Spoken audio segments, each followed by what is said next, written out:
Bien, participar en las cátedras UNESCO y en la red de cátedras UNESCO y este encuentro es estar al tanto de lo que está ocurriendo en los contextos de educación superior en Latinoamérica y el Caribe.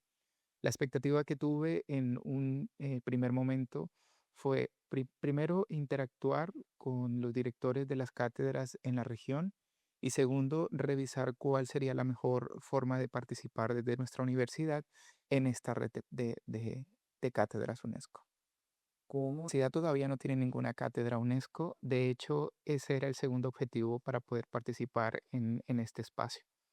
En Latinoamérica y el Caribe se ha abordado los procesos de inclusión en su gran mayoría desde una perspectiva de educación especial. Sin embargo, hoy por hoy, para nosotros hablar de inclusión, no necesariamente tenemos que concentrarnos en grupos humanos diversos, sino en que todos nosotros en esencia somos diversos. Por lo general, la inclusión se ha concentrado en poblaciones con discapacidad, en colectivos LGBTIQ+, en la visión de la equidad de mujer, y esto claramente ha mejorado muchísimo la perspectiva de la sociedad con respecto a las minorías. Pero creo que hay una gran oportunidad de nosotros mirarnos a nosotros mismos y entender de que pertenezcamos o no pertenezcamos a un grupo humano diverso, abiertamente diverso en un contexto social, somos diversos, ¿sí? Yo siempre invito a mis interlocutores a que se observen físicamente las características de su rostro y que luego recuerden la última imagen que tuvieron cuando salieron de casa y vieron su propio rostro. Eso nos recuerda de que ninguno es exactamente igual al otro. Independientemente de que seamos gemelos, no somos iguales a los otros. Si esto ocurre solamente con nuestra parte física, imagínense lo que puede estar ocurriendo con nuestra perspectiva psicológica, con nuestra perspectiva ideológica, con lo que sentimos, con lo que queremos, con lo que nos llama la atención.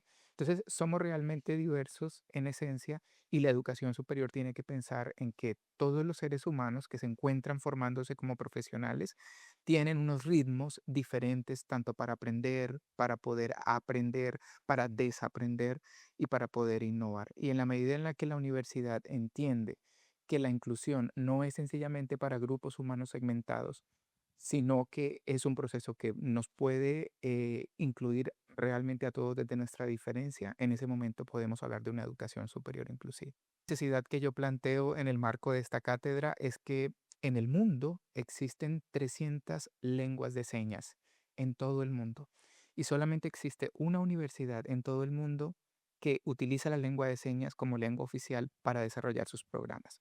¿Eso qué quiere decir? Que los más de 70 millones de personas sordas que viven, que coexisten con nosotros en los diferentes países y territorios, no están accediendo a la educación superior en unas condiciones de equidad.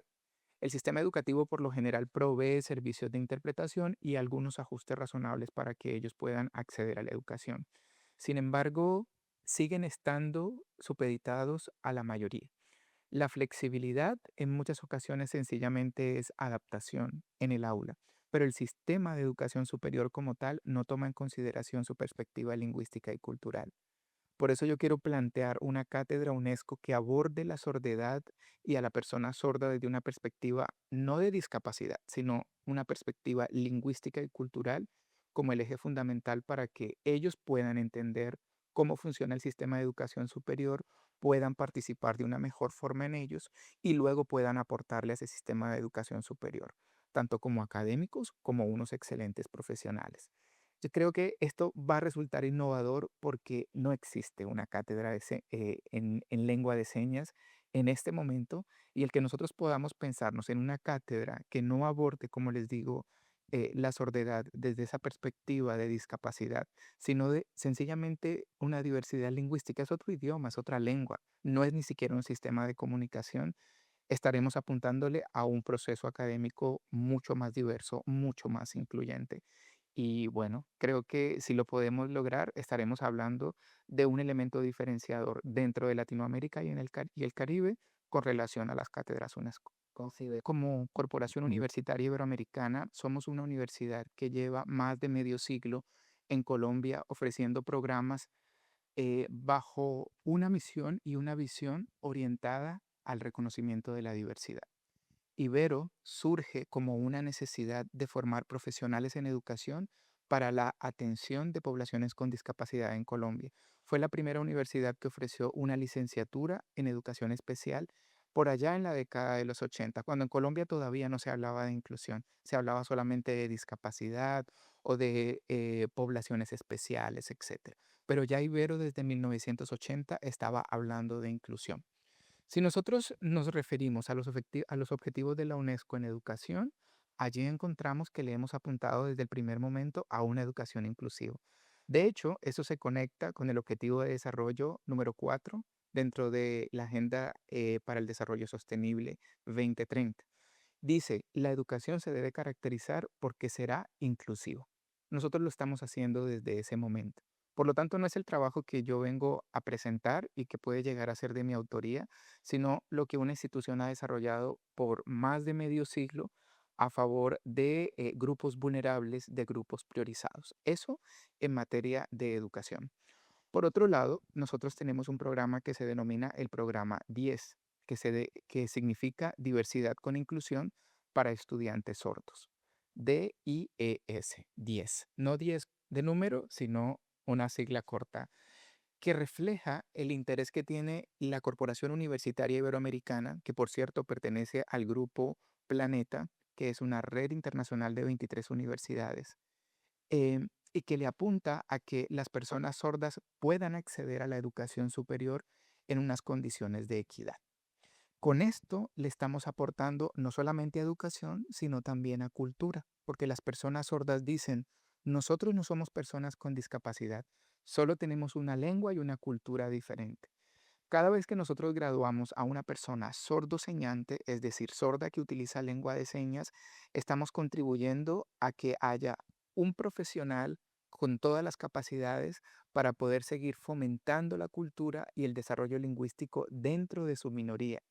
Cuando nosotros no logramos que una generación tenga la suficiente cantidad de profesionales que conserve su lengua y su cultura, esa lengua y cultura tiende a desaparecer y llega una más fuerte y se apropia. Nosotros en Ibero lo estamos haciendo desde hace 10 años, precisamente en 2025 estamos cumpliendo 10 años del programa 10 y queremos que se siga replicando por muchísimas décadas más, porque como les decía al inicio de la entrevista, solamente existe una universidad para sordos en todo el mundo. El resto de estudiantes sordos están en procesos de integración y esta integración por lo general se está convirtiendo en una exclusión, porque llegan a un escenario donde no son reconocidos como el resto y por lo tanto terminan siendo segregadas. ¿A qué le estamos apuntando? Le estamos apuntando a que los servicios de interpretación se acoplen a las funciones sustantivas de educación, en docencia, investigación y proyección social, que son las funciones sustantivas de la educación superior. Si nosotros hablamos entonces en el marco de lo que la UNESCO nos plantea en educación y en cultura, creo que desde Ibero estamos completamente conectados con las dos líneas. Bueno, tiene toda la relevancia porque permite que académicos que han desarrollado una línea de trabajo durante décadas puedan encontrarse y puedan hablar de los avances que están teniendo dentro de sus territorios. Cuando tengo la posibilidad de conversar con alguien de Puerto Rico o de alguna zona del Caribe, empiezo a establecer líneas e hilos de conexión con mi país, que nosotros también tenemos costa con el Caribe. Y cuando nosotros analizamos a nuestros estudiantes que son del Caribe colombiano y los llevamos de pronto a la zona interior en el área andina o en los llanos orientales, son absolutamente diferentes en cuanto a uso de lengua y cultura. Por lo tanto, la forma en la que se está avanzando en educación superior en el Caribe me da luces a mí para poder diseñar estrategias con ellos que funcionen. Entonces, en un primer momento me permite interactuar con otros profesionales que están avanzando en este proceso. Y en otra línea me permite a mí establecer esas conexiones, recibir esos modelos que la educación superior está teniendo en la región y a partir de ello tomar aquello que pudiera llegar a servirme o a funcionarme de la misma manera dentro de mi universidad e implementarlo de acuerdo al contexto y al territorio dentro del que se encuentran nuestros estudiantes.